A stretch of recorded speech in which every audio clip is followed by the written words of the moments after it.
प्रिय मित्रों, जय श्रीमन नारायण। आज आप सभी लोग 29वें अध्याय के कार्तिक मास महात्म्य के लिए श्रवण करेंगे। ये बड़ा ही सुंदर है, क्योंकि कल आप लोगों ने श्रवण किया कि माता पार्वती ने श्राप दे दिया देवताओं के लिए, तो सभी लोग वृक्ष के रूप में प्रकट हुए।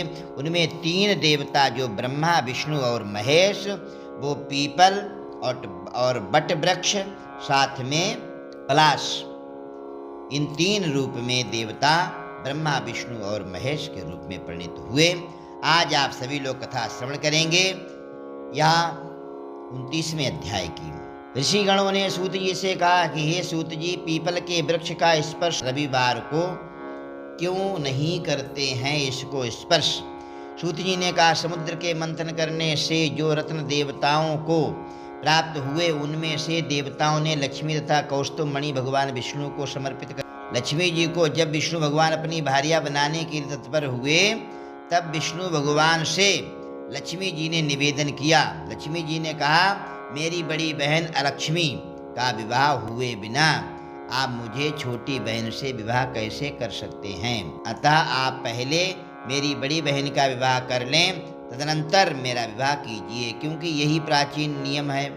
सूत जी ने कहा, लक्ष्मी जी की ऐसी वाणी सुनकर के भगवान ने लक्ष्मी की बड़ी बहन अलक्ष्मी का विवाह आग्रह पूर्वक उद्दालक ऋषि के साथ में कर दिया।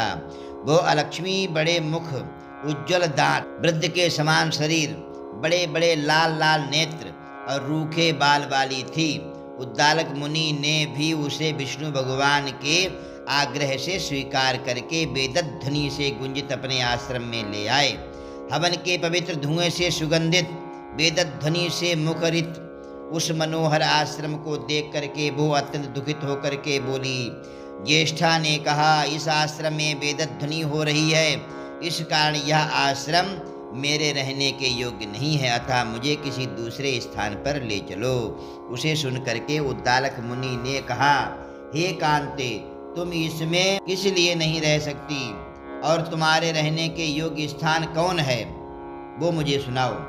ज्येष्ठा ने कहा, कलहा ने कहा, उस दरिद्रा ने कहा कि जहाँ पर वेदध्वनि, अतिथियों का सत्कार, यज्ञ यागादि हों, वहाँ पर मैं निवास नहीं करती। जहाँ पति पत्नी में अति अनुराग है, पितर और देवताओं के नियमित यज्ञ पूजन होता है, वहाँ पर मैं नहीं रह सकती। जहाँ पर उद्यमी, नीति कुशल, प्रियवादी, धर्मात्मा और बड़ों की पूजा में लीन रहते हैं, वहाँ पर मैं नहीं रहती।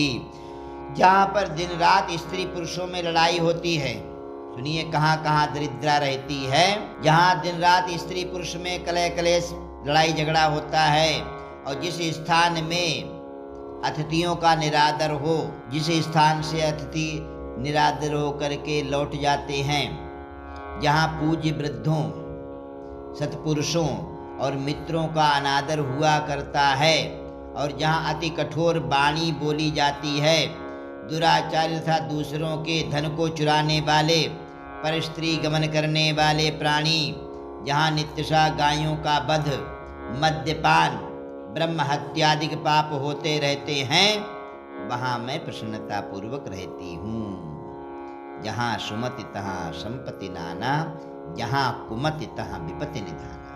ऐसी यह कुमति रूपी है दरिद्रा, इसका नाम ही दरिद्रा, जहाँ पहुँचती वहाँ पर दरिद्रता ही फैला देती है। सूत जी ने कहा, इस प्रकार उसकी वाणी सुनकर के उद्दालक मुनि का मुख मलिन हो गया। ज्येष्ठा ने उसे कहा कि महाराज सुनो, मेरे लिए कोई ऐसा स्थान खोजो जिससे मैं वहाँ पर रह सकूं। उद्दालक जी ने कहा, मैं जब तक तुम्हारे रहने के योग्य स्थान ढूंढ करके ना आऊं, तब तक तुम इसी पीपल के वृक्ष के नीचे स्थिर होकर के मेरी प्रतीक्षा करो।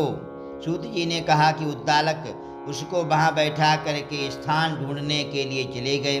बहुत काल तक उनकी प्रतीक्षा करने पर भी वो नहीं आए। तब पति के परित्याग करने से दुखित होकर के वो दरिद्रा रोने लगी। उसके करुण रोदन को लक्ष्मी जी ने बैकुंठ में सुना और विष्णु भगवान से व्याकुल होकर के कहने लगी। लक्ष्मी जी ने कहा कि हे नाथ, हमारी बड़ी बहन दरिद्रा पति के त्याग देने के कारण बहुत दुखी हो गई है। हे कृपालु, हे दयालु, यदि मैं आपकी प्रिय पत्नी हूँ तो उसको आश्वासन देने के लिए आप वहाँ जाइए। इस प्रार्थना को सुनकर के कृपा सिंधु भगवान नारायण लक्ष्मी जी के साथ वहाँ पर गए। उस दरिद्रा को ज्ञान देते हुए विष्णु भगवान कहने लगे। भगवान नारायण ने कहा, हे लक्ष्मी, इसी पीपल की जड़ में तुम सर्वदा के लिए स्थिर होकर के निवास करो, क्योंकि मेरे ही अंश से इसकी उत्पत्ति हुई है और इसमें मेरा निवास रहता है। प्रतिवर्ष गृहस्थ प्राणी तुम्हारा पूजन करेंगे और उन्हीं के घर में तुम्हारी छोटी बहन लक्ष्मी स्थिर होकर के रहेगी, जो इस पीपल का पूजन करेगा। माता लक्ष्मी जी की कृपा से उसके घर में भंडार भरे रहेंगे। प्राणी मात्र को चाहिए कि पुष्प धूप नैवेद्य गंध इत्यादि से तुम्हारी पूजा करे। लक्ष्मी जी सदा प्रसन्न रहेंगी। सूत जी ने कहा, श्री कृष्ण सत्यभामा को तथा पृथु महाराज नारद जी का संवाद तुम लोगों को मैंने सुना दिया है। अब तुम्हें क्या सुनने की इच्छा है उसे मैं विस्तार पूर्वक कहूँगा। सूत जी की वाणी सुन करके शौनकादि ऋषि हंसने लगे। आपस में कुछ भी ना कह करके चित्र की भांति अवाक होकर के बैठे रह गए। फिर सावधान होकर के सबके सब बद्री नारायण जी के दर्शन करने के लिए चले गए। जो प्राणी इस कार्तिक महात्म को सुनाता है अथवा सुनता है, 4 प्रकार की मुक्तियां हैं तो सायुज्य मुक्ति के लिए प्राप्त होता है। यह ऐसी कथा आप सभी लोगों ने 29वें अध्याय की कथा श्रवण की है। कल आप सभी लोग 30वें अध्याय की कथा श्रवण करेंगे। जय श्रीमन्नारायण।